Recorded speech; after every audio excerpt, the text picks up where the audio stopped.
एक समय की बात है। विनायक नगर नामक गांव में 65 साल की एक औरत लीलावती रहती थी।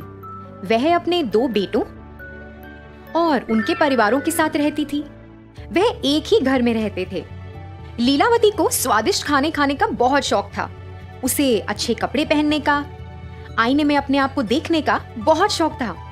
जब उसके बेटे काम पर निकल जाते, उसकी बहुएं अपने काम में व्यस्त हो जाती, मगर लीलावती को इस बात की कोई परवाह नहीं थी। बड़ी बहू, ओ बड़ी बहू, इधर आओ जरा। जी जी माँ, बोलिए। अरे क्या तुम मुझे वो गिलास दे सकती हो जिसमें पानी रखा हुआ है? लीलावती बहुत आलसी थी। अपने बाजू में पड़ा हुआ गिलास भी वह उठा नहीं सकती थी। वह हर बार ऐसे ही करके किसी न किसी को बुलाती और उन्हें परेशान करती। उसकी बहुएं उसका कहना तो मान लेती थी, मगर वह भी बहुत परेशान रहती थी, क्योंकि उसे खाने का बहुत शौक था। जब अच्छा पकवान पकता था तो वह खुद रसोई घर में जाकर देखना चाहती थी कि क्या पक रहा है। अरे बहू सुनो, तुम क्या पका रही हो? खुशबू तो बहुत अच्छी आ रही है।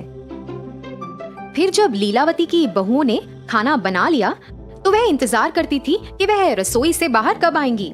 वह रसोई में जाकर सभी पकवान देखती थी, एक एक करके उन्हें सूंघती थी और फिर कटोरी में सामान भरकर चुपचाप अपने कमरे में चली जाती थी। भोजन के समय बहुएं पहले सबको खाना परोसती थी, मगर जब उनकी बारी आती तो खाना कम पड़ जाता था। उन्हें पता ही नहीं था कि खाना कम कैसे पड़ जाता है।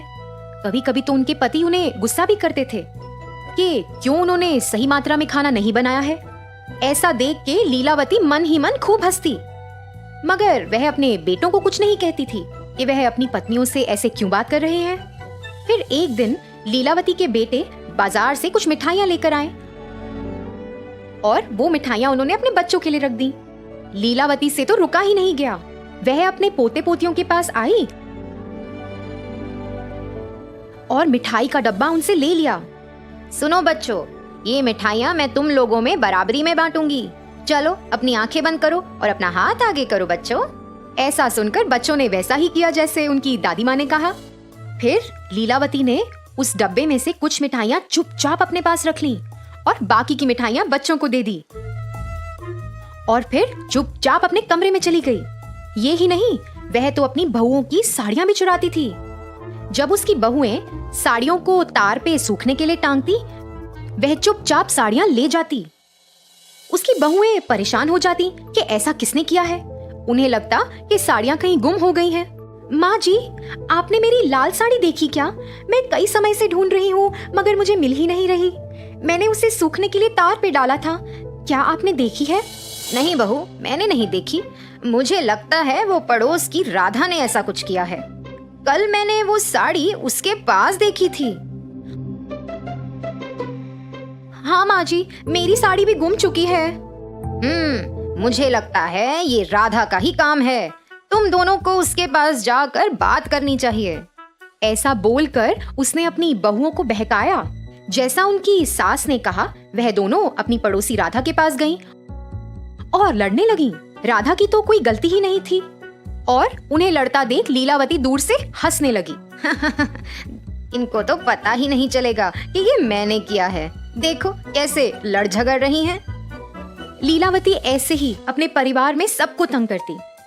फिर एक दिन जब वह खाना खा रही थी, लीलावती को बहुत खुशी हुई ये जानकर कि अगले हफ्ते दशहरा आ रहा है और वह चाहती थी कि सब लोग नए कपड़े खरीदें। जी माँ, हमें कपड़े खरीदने चाहिए और हाँ, अभी सासू माँ भी आ रही हैं, तो क्या आप उनके लिए भी कपड़े खरीद लेंगी? वह दशहरा मनाने आ रही हैं। यह सुनकर लीलावती नाराज हो गई। उसे जलन मच रही थी कि वह क्यों आ रही है। आने दो उसे, मुझे पता है यहाँ से उसको कैसे भगाना है। अगले दिन लीलावती अपने कमरे से बाहर आई और उसने अपने बेटों और बहुओं को किसी का इंतजार करते हुए देखा। वह सब वेरांडे में खड़े थे। हे भगवान, देखो कैसे ये लोग उसका इंतजार कर रहे हैं। क्या इन्होंने मेरा इंतजार ऐसे किया है कभी? हे भगवान। फिर लीलावती के बड़े बेटे की सास वहां पधारी और जैसे ही वह अपनी गाड़ी से उतरी, बच्चे भागे दौड़े उनके पास गए। पुष्पा बच्चों के लिए और बाकी सब के लिए कई उपहार लाई थी। वह बच्चों के लिए खिलौने और बेटियों के लिए साड़ियाँ लाई थी। पुष्पा ने लीलावती को भी एक सुंदर सा बस्ता भी दिया। लीलावती ने वह बस्ता तो कबूल किया और चुपचाप अपने कमरे में चली गई और फिर बाहर आई। बाहर आकर उसे स्वादिष्ट खाने की सुगंध आई तो वह सोचने लगी कि बहुत कुछ बना है, मगर उसे जलन भी मच रही थी। ये देखो, इन बहुओं ने मेरे लिए कभी इतने सारे स्वादिष्ट पकवान बनाए हैं, अभी मैं इनको मजा चखाती हूँ। फिर ऐसा सोचते हुए वह इंतजार करने लगी कि कब उसकी बहुएं रसोई से बाहर आएं। जैसे ही वे दोनों रसोई से बाहर आईं, चुपचाप लीलावती रसोई घर में चली गई और पकवान में उसने खूब सारी मिर्च डाल दी।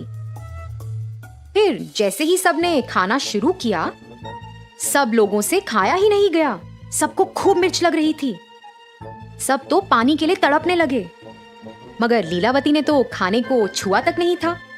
मगर उसे ऐसा लगा कि सबको शक हो जाएगा कि उसने कुछ गड़बड़ की है, तो वो भी नाटक करने लगी कि उसे भी खूब मिर्ची लगी और पानी के लिए तरसने लगी। मगर पुष्पा को शक हुआ। पुष्पा ने लीलावती को कुछ ना खाते हुए देख लिया था। उसे ऐसा लगा कि कुछ तो गड़बड़ है। पुष्पा ने लीलावती पर नजर रखनी शुरू कर दी। फिर ऐसे ही कुछ दिन बीत गए। पुष्पा ने ऐसा देखा कि लीलावती बच्चों से मिठाइयाँ चुराती है और अपनी बहुओं की साड़ियाँ चुरा कर उस बस्ते में रखती है। उसने यह भी देखा कि वह चुपचाप रसोई में जाके सब्जियां कटोरी में भरकर चुपचाप अपने कमरे में आ जाती है। इन 10 दिनों में पुष्पा को लीलावती के बारे में बहुत कुछ पता चला। फिर एक दिन जब सब लोग घर पर थे, पुष्पा ने सोचा कि ये सही वक्त है कि उसे सबको बताना चाहिए कि इस घर में क्या चल रहा है। लीलावती, सुनिए, क्या आप वो बस्ता ला सकती हैं जो मैंने आपको दिया था? मैं आपको वापस लौटा दूंगी। फिर ऐसा कहकर पुष्पा झट लीलावती के कमरे में गई। लीलावती तो पुष्पा से पहले जाने की कोशिश कर रही थी, मगर असफल रही। पुष्पा ने वो बस्ता खोला और सब लोग उसके अंदर देखकर हैरान रह गए। उसमें कई प्रकार की मिठाइयाँ, बहुओं की साड़ियाँ, आईना और पैसे थे। वह ये सब अपने परिवार वालों से चुराती थी। लीलावती, तुम्हारे बेटे, तुम्हारे बहुएं और तुम्हारे पोता और पोती, ये तुम्हारा परिवार है, ये किसी और के नहीं है। ये तुम्हारा परिवार है लीलावती। तुम्हें क्या लगता है कि ये सही कार्य है जो तुम इतने दिनों से कर रही हो? माँ, आप ऐसा क्यों कर रही थी? इसी कारण से बच्चे हमेशा आपसे परेशान रहते थे। माँ, आपको नहीं लगता कि जब हम काम से घर आते हैं तो हम थके हुए होते हैं, और आपको ऐसा करने की क्या जरूरत थी? माँ, आप सबके साथ खुशी खुशी रह सकती हैं। आपने सबको कितना परेशान किया है माँ। माँ जी, आपने ही हमें राधा के बारे में बताया था। वो मेरी कितनी अच्छी दोस्त थी।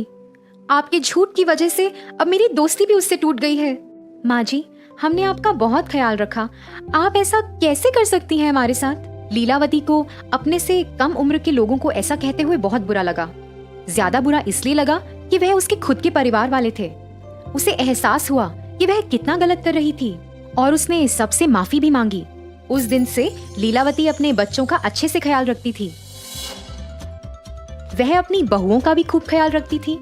वह अपनी बहुओं की काम करने में मदद भी करती थी। ऐसा सब देखकर पुष्पा भी बहुत खुश हुई कि उसके रहते रहते लीलावती का हृदय परिवर्तन हुआ। तो बच्चों, इस कहानी से हमें ये सीख मिलती है कि हमें अपने पास मौजूद जिंदगी से संतुष्ट रहना चाहिए। उम्र के साथ हमें अपना व्यवहार भी बदलना चाहिए, नहीं तो इससे हमारे अपनों को चोट पहुंच सकती है।